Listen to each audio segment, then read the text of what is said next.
అందుకని దొండకాయ తింటే మందబుద్ధి కాదు, మంచి బుద్ధి వస్తుంది. అందుకని జ్ఞాపక శక్తి పెరుగుతుంది, పిల్లలకి లెర్నింగ్ ఎబిలిటీ పెరుగుతున్నదని మరి సైంటిస్టులు చేసిన పరిశోధన చూసారు, ఎంత చక్కగా ఉపయోగపడుతుందా.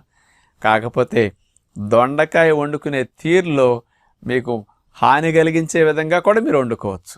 2 రకాలుగా దొండకాయ వండినప్పుడు మీకు ఎక్కువ హాని జరుగుతుంది. ప్రధానంగా మొట్టమొదటిది, దొండకాయ ముక్కలు కూడానండి చక్క చీలికల వలె కట్ చేసేసి రింగులుగా దీన్ని నూనెలో వేసి దేవుతుంటారండి. డైరెక్ట్గా వేసేస్తారు, ఏదో బజ్జీ బోండా పునుకేసినట్టు నూనెలో వేసి డీప్ ఫ్రై చేస్తారు. అది డ్యామేజ్ చేస్తుంది బ్రెయిన్ని. ఎందుకంటే మనకు డల్గా ఉండేటట్టు, ఎందుకంటే అవన్నీ ఫ్రీ రాడికల్ ఫార్మేషన్ జరిగిపోతాయి నూనెలో మరిగినప్పుడు. అందుకని దొండకాయ వేపుడు అట్లా చేయకండి. బయట నాన్ స్టిక్ పాత్రలో దొండకాయ అంటుకోకుండా, మేము ఆశ్రమంలో 500-600 మంది